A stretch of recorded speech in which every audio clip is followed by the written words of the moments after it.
Tere tulemast kuulama ja vaatama T5 tuleviku podcasti. Mina olen saatejuht Grete ning tänases saates on mul külas Maarja ja Laura, kes ka kohe lähemalt ennast ise tutvustavad, kes nad on, kust nad tulevad ja millega nad igapäevaselt tegelevad. Kuid enne veel, kui te saate enda tutvustamise juurde asuda, küsiksin ma traditsiooniks saanud sellise huvitava küsimuse ja tänaseks küsimuseks oleks, kas tuld purskav kass või kive sööv koer? Tere ka minu poolt! Ja, tere ka minu poolt. Ma ütleks, et ma valiksin selle kivesööva koera, sest mul endal on koer ja ta on alles selline väike kutsikas, nii et ta päris tihti sööb neid kive, et see on selline võib-olla elulisem näide. Tere ka siis minu poolt. Minu esimene mõte oli, et ma pigem tahaks tuldpurskavat kassi, aga siis ma mõtlesin natuke järele, et see oleks veidikene tuleohtlik. Eriti arvestades, et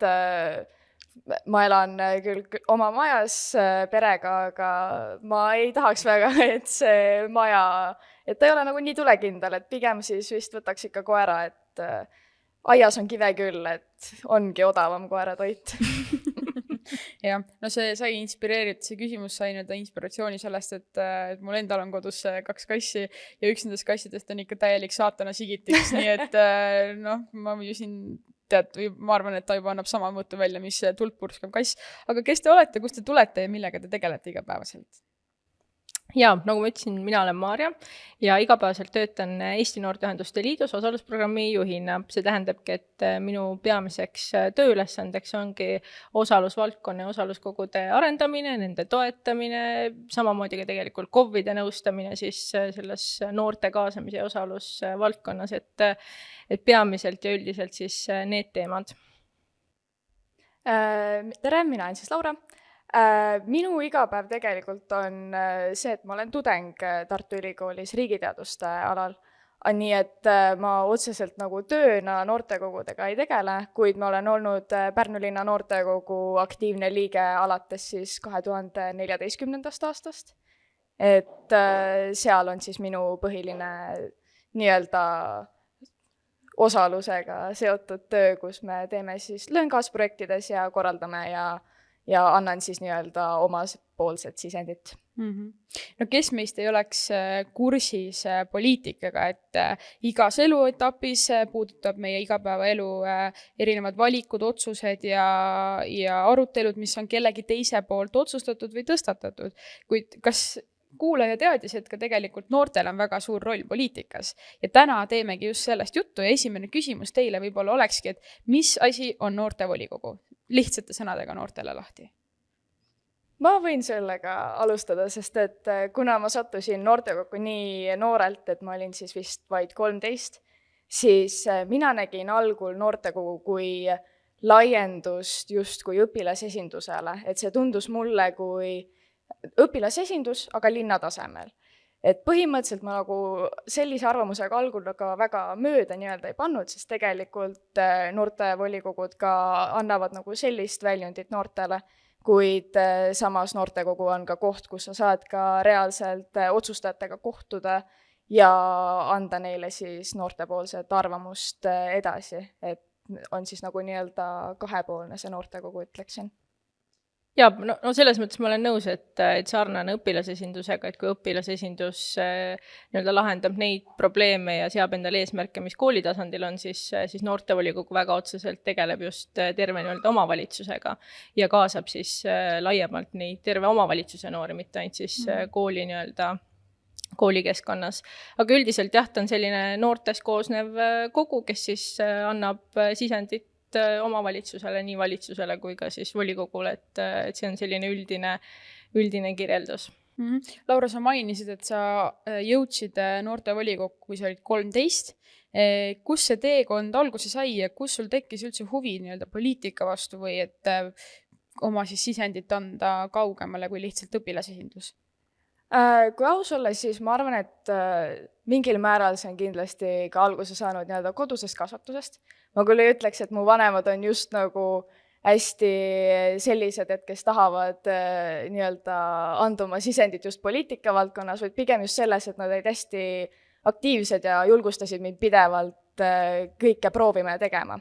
ja sellest tulenevalt ma siis 6. klassis otsustasin, et ma läheksin õpilasesindusse.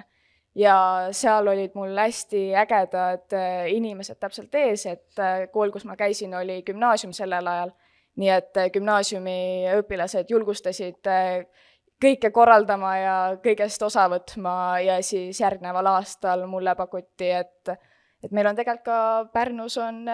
noortekogu, et äkki sa tahaksid ka sinna minna, et meie koolist just olid esindajad puudu ja ma haarasin sellelt siis sabast ja sain sinna edasi. Et see poliitika huvi ja nagu selline sisendi andmine pigem just nagu kasvas sellest välja,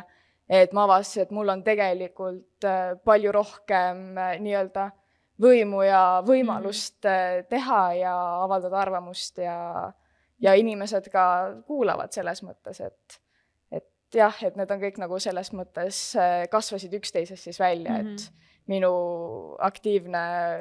tahtmine teha midagi alati ja siis lõpuks ja siis kujunes välja poliitika kujundamise huviks. Ja kaua sa tänaseks tegutsenud oled selle noortekoguga? Vist algab nüüd 8. aasta, et 7 aastat vist on nüüd täis mul noortekogu liikmelisust, jah. No see on ikka vist, ikka peab olema ikka päris suur tahtmine ja vastupidavus, et sellises kohas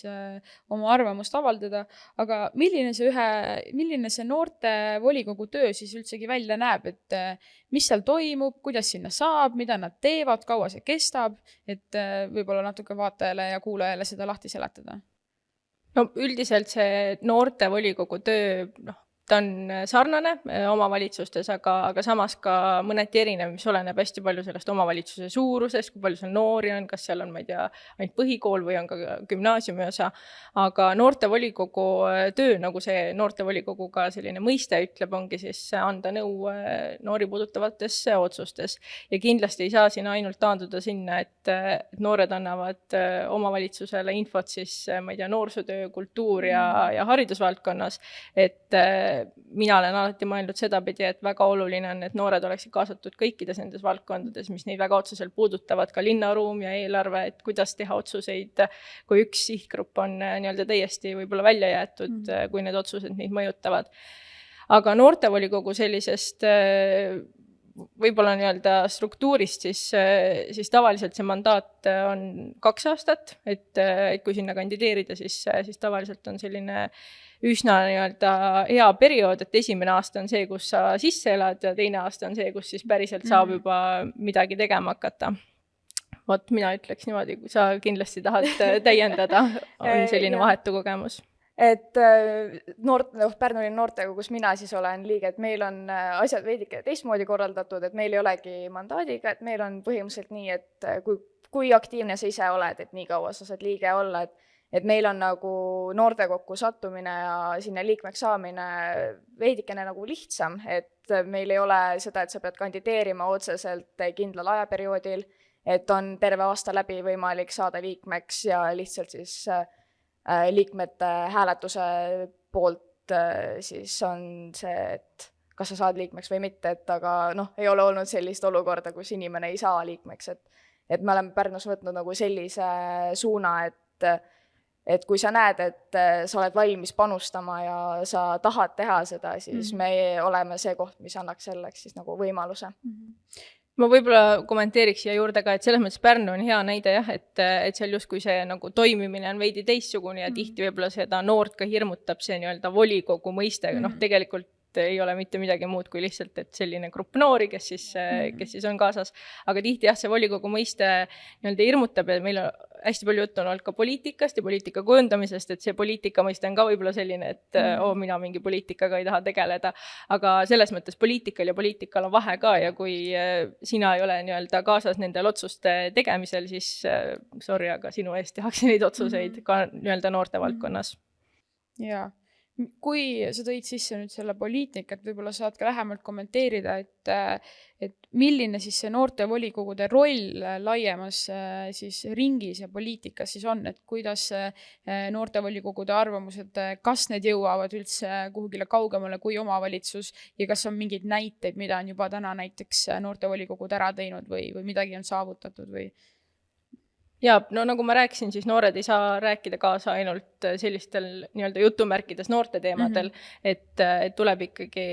olla ise nii-öelda valmis rääkima laiemalt kaasa ja samas ka nii-öelda nende otsustajate ja ametnike poolt peab olema see ootus, et noori kaasataksegi kõigis valdkondades. Ja lisaks sellele, mis mina hästi oluliseks pean, on see, et noored ei oleks kaasatud ainult sellise sisendi andmisel, et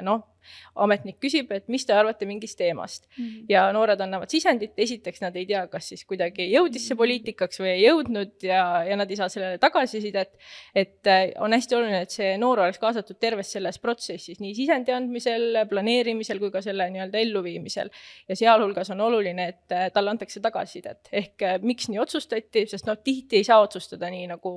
mingi sihtgrupp arvas, aga tuleb siis selgitada, et miks siis otsus niimoodi vastu võeti ja põhjendada noortele,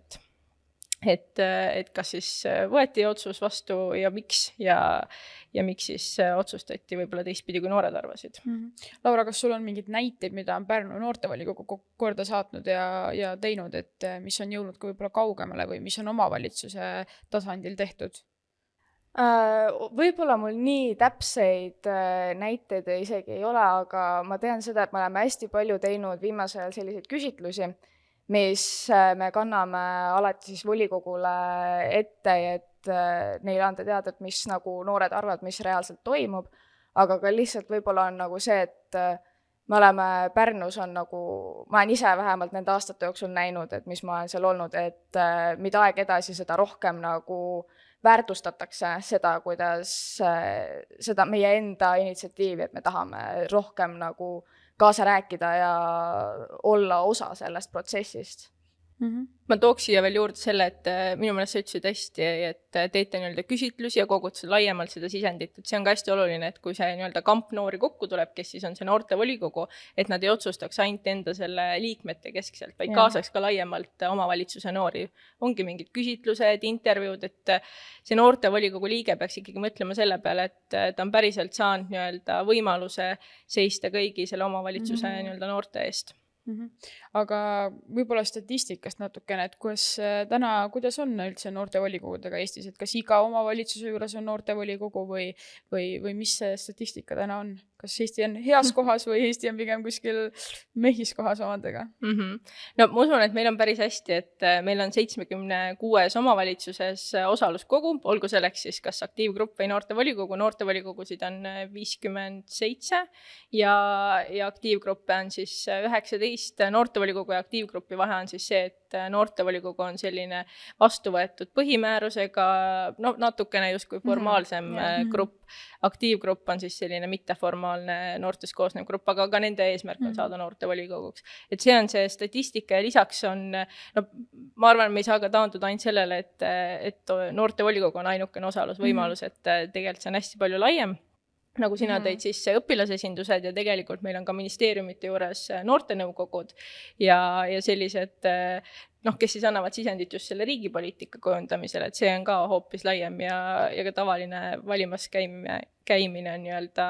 osalemine selles poliitika kujundamises, aga jah, see on see statistika, et Eestis on üsna hästi, aga muidugi nad on hästi erineva tasemega, et ma arvan, et palju tööd on nii-öelda veel teha nii noortel kui ka ENL-il ja muidugi ka otsustajatel ja ametnikel, aga üsna selline hea seis on, ma ütleks.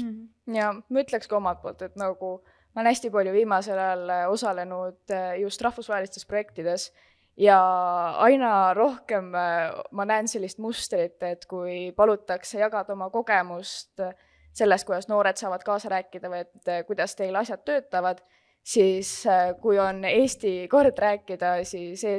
tuuakse välja täpselt, meil on noortevolikogud ja kuidas see kõik toimib ja kohe on näha, kuidas inimesed võtavad paberid kätte, hakkavad kirjutavad kõik ülesse ja siis, kui on vaja ette tuua midagi või et kas teil tekkis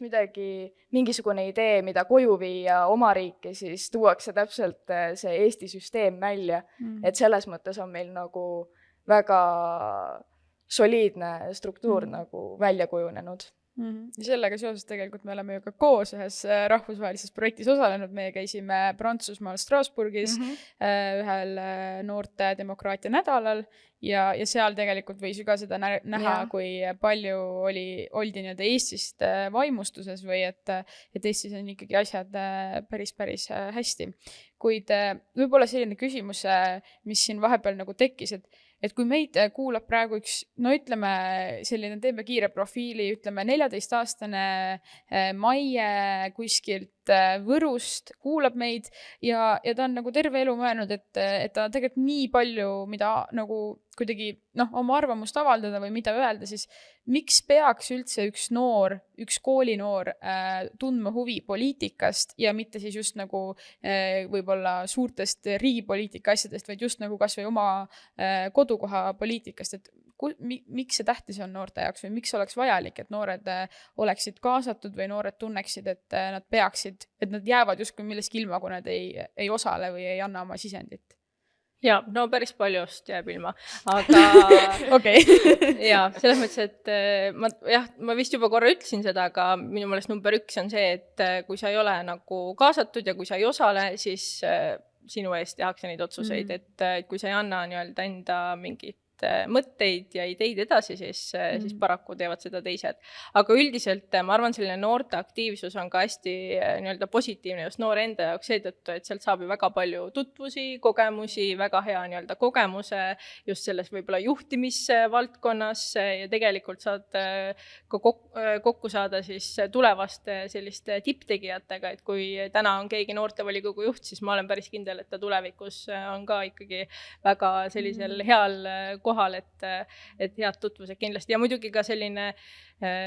suutlikkus suhelda võib-olla ametnikega, poliitikutega, et ei kardaks selliseid vanemaid inimesi,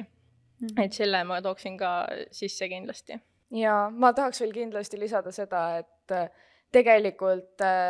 nii-öelda selles poliitikas osalemine noorena annab ka nagu hästi palju kogukonnatunnet, et kas või noorte volikogu sees, nagu et see täpselt nagu sa mainisid, et saab uusi tutvusi, uusi sõpru, et need sõprused jäävad ikkagi väga pikaks ja on väga kasulikud lõpuks. Et, aga samas ta nagu laseb ka sul endal näha seda, et kuidas sa saad oma kogukonda või nagu linna ümbruskonda muuta. Et ongi see, et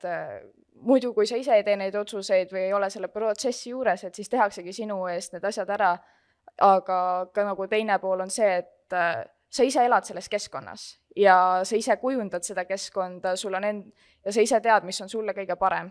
Et selles mõttes, et see, et sa saad juba olla osa sellest kujundamisest, et kuidas sul nagu elu oleks ka nagu tulevikus, et mis nagu paneb sind sinna jääma. Et kergliiklusteed ja pargid ja kõik sellised, et tegelikult on ju väga suur osa elukeskkonnast, et ja kui noor saab otsustada, et ma tahan nüüd rattaga kooli sõita, et see on kasulik ja vajalik mulle ja see otsus läheb nii-öelda läbi ja sealt tuleb nüüd kergliiklustee või kõnnitee, et siis nagu see ju jääb sinna pikemaks ja see on reaalne muutus. Siit ongi võib-olla väga hea edasi liikuda selle juurde, et miks üldse noori oleks vaja kaasata ja mida tähendab võib-olla ka kuulaja jaoks selgitada, siis mida tähendab sõnapaar noorte osalus, mida viimasel väga-väga palju tegelikult sotsiaalmeediakanalitest ka läbi käib, et noorte osalus, noorte kaasamine, mis see tähendab lihtsalt lahti seletades? No kaasamine võib ka olla selline ühepoolne protsess, kus üks ametnik võib-olla mõtleb, et ta kaasab, aga tegelikult keegi ei osale. Aga kaasamine on jah pigem selline, et sinult oodatakse seda nii-öelda infot, ideid, sisendit, aga osalus on siis päriselt see, kus sa mõjutad seda protsessi, kuidagi sinu ideed jõuavad siis päriselt nii-öelda ellu. Tihti aetakse ka sassi seda sellise nii-öelda osalemisega, ehk nagu füüsiline osalemine, et see ei ole päris see. Osalus on jah selline nii-öelda protsessi mõjutamine ja mingi muutuse toomine. Et mina ütleks selliselt. Jah, ma täitsa nõustun, et noorte osalemine ongi nagu selline pikaajalisem protsess, et kus sa nagu pidevalt pead nagu tööd ja vaeva nägema selles mõttes. et ta ei ole selline ühekordne otsus või et ühekordne küsimine, et kas sulle meeldib kass, on ju. Et tal on ikkagi lõppude lõpuks mingisugune mõju ka. Aga miks neid noori siis ikkagi oluline kaasata on ja ma just võib-olla mõtlen ka seda, et miks oleks vaja kaasata järjest rohkem ka uusi noori, sellepärast et ilmselgelt on ju arusaadav, et kui ütleme nii, et Laura on olnud 7 aastat Pärnu noortekogus, ma ei usu, et seal on nii palju nagu, et seal on veel väga palju neid noori, kes on seal olnud ja alati oleks ju vaja ka seda uut hingamist, et mis on see teie arvamus, et miks oleks noori vaja kaasata? Noh, nagu sa enne mainisid tegelikult, et kui taaskord tagasi tulles selle juurde, et kui sa ise ei ole juures, et siis tehakse see otsus sinu juurest ära, aga ongi tegelikult see, et muidu on lihtsalt auk selles, et mis peaks nagu noorte sisend olema, noorte arvamus, et kui tehaksegi otsuseid, siis muidugi ei saa kõiki igalt poolt kaasata, aga noor on nagu nii üldine ja nii suur osa meie ühiskonnast, et see tunduks nagu kriminaalne jätta täielikult välja noor sellest protsessist. Et jah, ma arvaksin, et see on see põhjus, et ja kriminaalne on väga hea sõna, mulle väga meeldis see. Aga ma ütleks ka selliselt, et kui me oletame, et kuskil omavalitsuses on üks noor, kes väga tahaks nii-öelda osaleda seal otsustusprotsessis, aga mingil põhjusel tal ei ole see võimalik, siis tal ei teki ka side enda kodukohaga. Ja nii, kui sa oled kuskil nii-öelda, ma ei tea, mõtled, et see skatepark ehitati sellepärast nii, et meie noortevolikoguga rääkisime kaasa, siis sul kohe tekib selline side selle kodukohaga. Võib-olla sa lähed peale seda gümnaasiumi lõpetamist siis kuskil ülikooli, aga ma usun, et rohkem sa ikkagi mõtled selle peale, et see on sinu nii-öelda kodukoht, sa oled sinna panustanud ja sa tahad ka sinna tagasi tulla. Et see on minu meelest hästi oluline. Jaa, täiesti nõustun. Aga miks võib-olla tihti kasutatakse väljendit, et noored kui tuleviku tegijad või mida mulle ka väga meeldib öelda, et meie noored oleme tuleviku tegijad, tuleviku muutjad ja mägede liigutajad. Miks on minu kui noore osalus võib-olla ka natuke laiemalt tähtis ja kuidas ma saan seda kõige lihtsamalt teha? Kas see võib-olla läheb arvesse, kui ma lähen valima, sest täna on ju noortel valimisõigus alates 16 ja et kui oluline üldse näiteks see on või miks peaks ühe noore osalus olema üldse vajalik? No valimiste perspektiivist on väga oluline sellepärast, et jällegi, kui mida nooremalt me õpetame mida nooremalt me õpetame seda noort nii-öelda ühiskonnas kaasa rääkima, seda tõenäolisemalt ta teeb seda nii-öelda ka pikemas perspektiivis ja terve elu võib-olla. Et valimine on kindlasti siuke hea asi, kus alustada, küll aga kui tahta nii-öelda väga otseselt enda ideedega mõjutada, siis peaks võib-olla mingi organisatsiooni või mingi muu osalusvõimaluse nii-öelda leidma endale. Aga tuleviku tegija, no minu meelest see ütlebki kõik, et kui sa oled täna väga aktiivne, siis ilmselt sa oled ka tulevikus seda ja päriselt siis tulevikus saadki panustada veel suuremalt ja veel laiemalt. Jah, et ma ütleks ka, et see aktiivsushing nagu ei kao täielikult kunagi inimesest ära, et kui sa juba oled harjunud panustama ja tegutsema igal pool, siis tegelikult sa ei taha sellest kunagi nii-öelda lahti ka öelda. Et see nagu jääbki nagu mingil määral harjumuseks. Aga sa tõid ühe väga hea asja välja, aga ma nüüd enam ei oska meelde tuletada, kus sa täpselt seda ütlesid. Aga ei jah, täpselt, et valimine on selles mõttes kõige otsesem viis, kuidas näidata seda, et sa oled osalenud ja andnud oma panuse ja sellel on ka reaalne tulemus. Sa rääkisid täpselt sellest, et kuidas alustada seda nii-öelda teed, et organisatsiooni poole pöörduda, aga jah, minu arust ongi see, et kõige lihtsam osalemisviis on kõigepealt kas siis rääkida oma tutvuskonnas, rääkida oma sõpradega või muidugi, kui sa käid koolis, siis tavaliselt on igal koolil või suurem osa koolidel on õpilasesindus. See on nagu kõige lihtsam viis, kuidas sellega alustada ja sealt edasi minna, sest suurema tõenäosusega on seal inimesed, kes oskavad sind kas või edasi suunata või kui on see juba koolisisene, siis saab juba saadki kohe selle õpilasesindusega koos juba midagi teha. Et algab siis nii-öelda maast madalast. Ja mul tuli meelde lihtsalt see, et kuidas ma nii-öelda ise hakkasin selliseks aktiivseks nooreks, siis mulle pigem tundub, et alati on see, et kas keegi sõber kutsub või kuidagi, aga ma kohe tundsin, et nüüd tuleb kuidagi nii-öelda panustada ja midagi maailmale tagasi anda ja ise selles mõttes leidsin selle tee, ja kandideerisin ja selles mõttes soovisin olla nii-öelda osa sellest ühiskonna kujundamisest, et jah, natukene selline lihtsalt, et ei ole ainult see, et võib-olla sõber kutsub, et võib ka ise täitsa nii-öelda leida selle õige suuna. Või võid ise sõpru kutsuda, et ma olen väga palju ise tirinud enda sõpru sinna noortekogusse ja nüüd on kõik kuidagi siiani seotud ja et see on kogemus, mida sa ei kahetse mitte mingil juhul. Ma ka tunnen, et see vahepeal see kuidagi väga aktiivseks hakkamine toimub just nagu läbi tutvuste või nagu täiesti selliste nagu random kohtade või et sa osaled kuskil ühes mingis foorumis ja pärast seda sa juba korraldad kuskil seda või seda, et see tegelikult igaüks leiaks endale selle võimaluse ja neid võimalusi on kahtlemata väga palju, ma ei tea, kas või kirjutage siis Maarjale ja alati. Et kuidas liituda, aga kas teie käite valimas? Jaa, loomulikult, mis küsimus see on? Väga tore, aga võib-olla kui mõni meie võtame siis selle sama Maie, ütlesin ma vist enne 14-aastane kooliõpilane Maie, tunneb, et ta tahaks kaasa rääkida ja ta tahab seda just endale tähtsatel teemadel teha, kuid ta ei tea, kust alustada, siis mis on need esmased soovitused, kuhu pöörduda, kuidas siis sinna noortevolikokku ikkagi pääseda või õpilasesindusse või kas ma peaksin minema kohe Riigikokku ja ütlema, et minu tähtsad teemad on need, et kus ma alustada saaksin ja millised on need võimalused täna noorte jaoks? No 14-aastane Maie kahjuks Riigikokku kandideerida veel ei saa, aga saab käia kuulamas neid istungeid, et kui see huvi on. Aga noortevolikoguga liitumine, Pärnu mõttes on lihtne,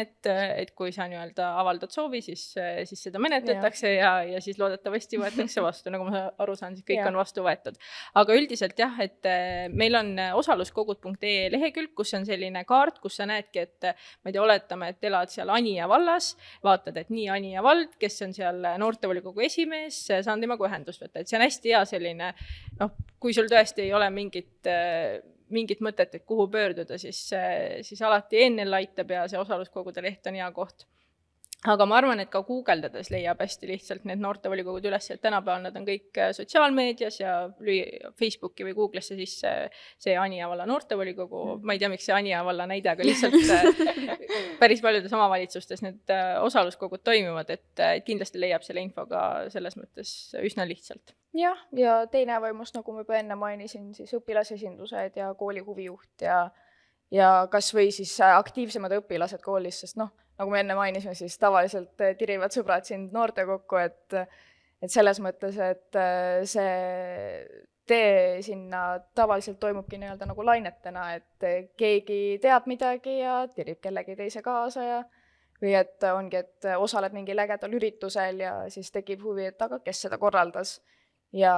niipidi siis, et tuleb olla julge ja võtta initsiatiiv ja leida see. Või ka tegelikult saab pöörduda kas või noorsootöötajate juurde või õpetaja juurde või kas või küsida juba nagu sellelt, et mul on sellised mõtted, et ma tahaks kaasa lüüa, et millised on need võimalused ja ma arvan, et nii õpetajad kui ka noorsootöötajad või huvijuhid või sotsiaaltöötajad või kes iganes nad oskavad sind suunata ja nagu sa ütlesid, siis guugeldamine aitab ka. Kindlasti ma arvan, sa leiad väga palju infot nii selle kohta, et mis need asjad üldse on, mis on täna olulised teemad või ükskõik mis ja tegelikult seoses nende Riigikogu istungitega vahepeal on neid ikka päris huvitav kodust vaadata, kui neid YouTube'i pannakse ja ise ka vahepeal leian ennast sellest olukorrast, kus ma panen selle Riigikogu, on need infotunnid siis vist, et panen selle seal tööle ja siis käib nagu tagataustaks ja kuskilt jääb mingi mõte kõlama, siis tahaks justkui läbi teleka neile nagu seda mõtet edasi anda, aga ei saa ja siis üksinda seal teleka ees võitled selle eest, et mida sa küll mõtlesid või mis tundeid see sinust tekitas. Aga igal juhul ka võib-olla sellest alustada, et kui sind see teema huvitab ja kas või ennast kurssi viia, mis toimub ja tegelikult ju poliitikud ju jagavad selles mõttes ka sotsiaalmeedias tegelikult oma tegemised. Väga hea näide on Kaja Kallas, et minu meelest tal on väga selles mõttes sisutihedad postitused, et mida nad on teinud, kus ta käib ja millest nad räägivad, et võib-olla ka juba sellest ennast kurssi viia või kas või ENL-i kodulehel siis ennast sinna kuidagi ära kaotada natukene. Aga võib-olla räägime tulevikuplaanidest, et milline on Eesti Noorteühenduste Liidu visioon ja eesmärgid? Ja no visioon on ikkagi see, et noorteühendused oleksid valdkonna põhikujundajad, aga see on natukene meil muutumas, et ENL räägib aina rohkem kaasa selles, et mida noored Eestis päriselt arvavad. Ehk meil ei ole enam see osaluskogude ja noorteühenduste vaade, muidugi nemad jätkuvalt on ja selles mõttes peavadki olema, aga ENL on läinud aina rohkem selles suunas, et kaasata ja rääkida rohkem kaasa ka üleüldiselt Eesti noorte nii-öelda seas. Hea näide on meie Riigikogu platvorm, mis nüüd just avaldati, kus siis päriselt said kaasa rääkida üle Eesti noored. Meil toimusid osaluskohvikud 15 maakonnas ja seal siis olidki kaasatud need kohalikud noored, kes võib-olla ei ole ka noortevolikogu liikmed, lihtsalt aktiivsed noored, kes soovivad olla nii-öelda osa ja nende ideed väga otseselt siis jõudsid ENL-i Riigikogu platvormi. Aga üldiselt ma ütleks, et osalusvaldkonna selline võib-olla suur suund on ikkagi see, et igas omavalitsuses oleks see osalusvõimalus. Me ei ole päris kindlad, kas see võib-olla noortevolikogu on see kõige parem väljund, et mõnes omavalitsuses toimibki väga hästi see selline aktiivgrupp. Kui me mõtleme selle peale, et need omavalitsused, kus meil täna ei ole sellist osaluskogu, neid on ainult 3 tükki, aga pigem need on sellised väiksed võib-olla saared või sellised ääremaad, et kus võib-olla ongi neid noori vähem ja seal seda noortevolikogu luua on üsna keeruline. Aga selline üks eesmärk on kindlasti, et igas omavalitsuses noored saaksid osaleda. Kas ENL-is saab ka kuidagi ise käed külge lüüa, lisaks siis nii-öelda palgal olevatel inimestel, et kas on võimalik olla ka vabatahtlik või? Ja meil on täitsa sellel aastal 10 vabatahtlikku. Üks suund ongi selline osaluskogude suund, nemad aitavad erinevaid sündmusi korraldada, tegelevad nii kommunikatsiooni, üldkorralduse, sponsorlusteemadega ja tegelikult meil on ka teist aastat selline blogitiim, kes siis kirjutab erinevaid artikleid, ehk siis hea koht, kus võib-olla arutada ka kirjutamist. Laura, sina saad võib-olla Pärnu noortevolikogu või siis noortekogu kontekstis rääkida, et mida Pärnu noortekogu tahab veel ellu viia või millised ideed teil on? No ma arvan, et põhiline on meil praegu see, et meil toimus alles hiljuti kevadel nüüd struktuurimuutus, et tõenäoliselt on siis meie põhiline suundumus sellel õppeaastal just, et sellesse täielikult sisse elada, et see kõik saaks jätkusuutlikult toimima ja et kõik oleksid sellega rahul ja õnnelikud. Aga ka näiteks kevadel toimus selline programm, mis tegelikult oli linnavolikogu või linnavalitsuse, tõenäoliselt linnavalitsuse poolt algatatud Ukraina noorte toetusprogramm, kus siis Pärnu linna noortekogu võttis aktiivselt osa ja toimusid siis mitmed kohtumised, et neil oleks parem sisse elada ja et leiaksid ka sõpru, et ka üks suundumus on ka siis sellele rohkem panustada ja üleüldiselt ka see, et ikka igast koolist oleks siis side olemas noortekoguga, et oleks see otsene suhtlus alati koolide ja noortekogu vahel olemas, et ei kaoks ära see nii-öelda lüli selle vahel, et noor leiaks enda tee siis edasi. Kas meie vaatajal või kuulajal on ka kuidagi võimalus teiega liituda või teie tegemistes kaasa aidata või kuidagi ka oma häält kuuldavaks teha? No tõenäoliselt kõige lihtsam on meil silma peal hoida just kas siis pnlk.pärnu.ee lehelt, mis on meie koduleht, nüüd uus, enne oli meil vaid blogileht ja ka Facebooki teel ja ka Instagram. Et tõenäoliselt on kõige lihtsam sealt silma peal hoida ja siis vaadata, et mis on meie tegemised, et tavaliselt me postitame sinna, et kui midagi hakkab uut toimuma. Ja ma ütleks veel lõpetuseks seda, et kui ennem küsisid selle, et mis suuna ENL võtab, siis tegelikult me teeme ka väga palju selliseid välisprojekte ja ENL-i nii Instagramis kui ka Facebookis on hästi palju infot selle kohta, et kuhu me mingeid noori ootame, nii et ma arvan, see on ka noortele hea koht, kus hoida peal silm meie sotsiaalmeedial, et võib-olla seal on mõni äge pakkumine, kus mõni noor soovib osaleda. ja võib-olla lõpetuseks siis, enne kui me päris täitsa otsad kokku tõmbame, mõni mõte noortele kaasa, et seoses siis, et miks peaks minema kas või valima või miks võiks olla uudishimulik, mis toimub sinu koduvallas ja oma häält kuuldavaks teha seal. Jaa, no vist korrutasime seda ühte lauset Jah. mitu korda, et see on kindlasti väga oluline, aga ma ei hakka seda uuesti ütlema. Ma arvan, et võib-olla siis see, et tunne oma kodukoha kohta huvi, sest et esiteks juba elad seal ja teiseks see, kui sa tead, et sa oled midagi ägedat ära teinud enda kodukohas, on ikka väga hea tunne. Et alati ei pea olema just sellised suured eelnõud ja asjad just see väljund, et mõnikord võib ka olla midagi lihtsamat nagu väga mõjukas ja annab sellise hea tunde sisse, et meil oli kunagi, tegime Pärnu päeva jaoks viktoriini ja siis üks hetk otsustasime, et aga kuidas me saame inimesed nagu rohkem sellest osa võtma ja läksime linna peale nii, et meil olid korvikesed koos heade soovidega ja kommidega ja siis jagasime neid komme häid soove ja see oli nagu, sa said kohe reaalselt näha, kus inimene teeb selle hea soovi lahti ja loeb, et sa oled päikesekiir mu elus ja siis neil tuleb kohe naeratus nagu näole. Et nagu isegi sellised väikesed asjad mõnikord aitavad kaasa. Jaa, no ma ütleks ka, et võib-olla mitte tõesti väga suurelt koha alustada, et ma ei tea, kandideerida KOV valimistel, muidugi sinna on veel aega, ennem tulevad Riigikogu valimised, aga jah, et alustadagi hästi nii-öelda madalalt, viia ennast kurssi, nagu sa ütlesid, et see on oluline, et kui sa tahad olla kaasatud, siis sa tegelikult pead ka teadma, mis toimub nii omavalitsuses kui ka riigis. Ja see olekski, ma arvan, selline esimene samm ja siis liituda mõne organisatsiooniga, kes siis aitab sul enda ideid ellu viia. No väga tore, mul oli väga, väga põnev ja väga hariv vestlus sellel teemal. Ma väga tunnen, et see on oluline teema noorte jaoks ja me kõik peaksime kuidagimoodi kas või selle peale mõtlema. Aitäh teile sisuka ja hariva vestluse eest. Loodan, et meie kuulaja ja vaataja sai siit ka nii mõndagi endale kõrva taha pandud ja mis muud, kui kohtume taas oktoobris.